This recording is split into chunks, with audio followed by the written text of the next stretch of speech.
వెన్న అమ్మేవాడు వెన్న అమ్ముతున్నాడు, కేజీ వెన్న అమ్ముతున్నాడు, అర కేజీ వెన్న అమ్ముతున్నాడు. అలా వెన్న అమ్ముతున్నప్పుడు ఆ గిరాకీ క్వాలిటీ వెన్న అమ్మడం వల్ల రోజు రోజుకు అతనికి లాభాలు వస్తున్నాయి. ఆ లాభాలు వస్తున్నప్పుడు మరోవైపు కిరాణా షాప్ వాడు ఉన్నాడు. ఆ కిరాణా షాప్ వాడు 10 సంవత్సరాల క్రితం అలాగే ఉన్నాడు, ఇప్పుడు అలాగే ఏడిచాడు. కానీ వెన్న అమ్మేటటువంటి వాడు మాత్రం 10 సంవత్సరాల క్రితము నడుచుకుంటూ వెళ్ళి వెన్న అమ్మేవాడు ఇప్పుడు చక్కగా ఒక మంచి బైక్ కొనుక్కున్నాడు, ఒక ఇల్లు కొనుక్కున్నాడు, చాలా ప్రశాంతంగా జీవిస్తూ ఉంటే ఈ కిరాణా షాప్ అస్సలు నచ్చలా. కానీ ఈ కిరాణా షాప్ వాడు ప్రతి రోజు ఆ వెన్న కొనేవాడు తన కిరాణా షాప్కి. ఒకరోజు ఆ వెన్న తీసుకొచ్చాడు వెన్న అమ్మేటటువంటి వాడు. డబ్బులు ఇచ్చేసిన తర్వాత ఆ వెన్న తూచాడు. అది కేజీ వెన్న, కానీ తూకం మాత్రం 800 గ్రాములే వచ్చింది. దొరికాడు. ఇప్పుడు వీడి బ్రతుకంతా బయట పెట్టాలి, వీడికి అసలు సొసైటీలో విలువ లేకుండా చేయాలి, ఎంత మోసగాడో తెలియచేయాలని చెప్పి ఊరు ప్రెసిడెంట్ దగ్గరికి వెళ్ళాడు. అయ్యా, ఆ వెన్న అమ్మేవాడు ఉన్నాడు, మాకు కూడా వెన్న వేస్తాడు, వాడు చాలా మంచివాడు, చాలా యథార్థం. ఊరుకోండి సార్, మీరు మోసపోయారా? ఏమైంది?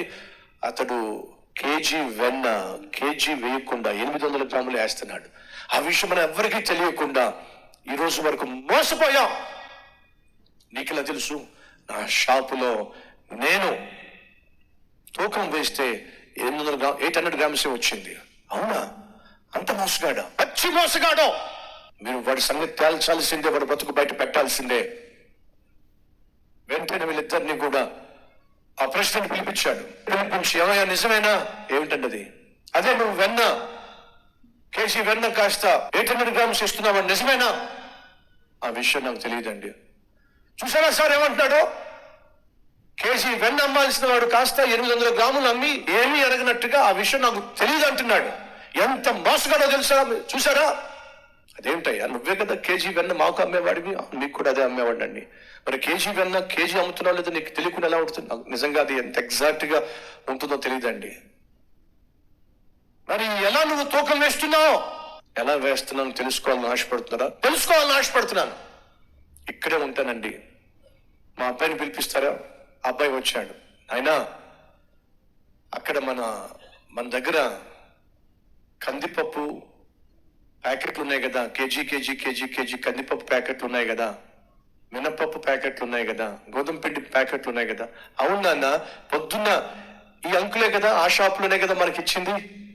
వెళ్ళి ఆ కేజీ కందిపప్పు కానీ కేజీ గోధుమలు కానీ ఏదైనా పట్టరా నాన్న అని అంటే తీసుకొచ్చాడు. కేజీ కందిపప్పు packet, KG sugar packet, KG మినపప్పు ప్యాకెట్ తెచ్చాడు. అయ్యా, నా దగ్గర కేజీ రాళ్ళు లేవండి. ఈ కిరాణా షాప్కి వెళ్ళి ప్రతిరోజు నాకు కావాల్సిన కేజీ గోధుమ పిండి, కేజీ షుగరు, కేజీ కందిపప్పు తెచ్చుకుంటానండి. ఆ తెచ్చిన కేజీ కందిపప్పు ఒక పక్కన పెడతానండి, మరోవైపేమో నా వెన్న పెడతానండి.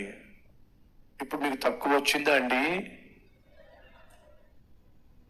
పక్కన ఉన్నవాడికి చేతులు కాళ్ళు షేక్ అవుతున్నాయి. సీల్డ్ ప్యాకెట్స్ వచ్చినాయి.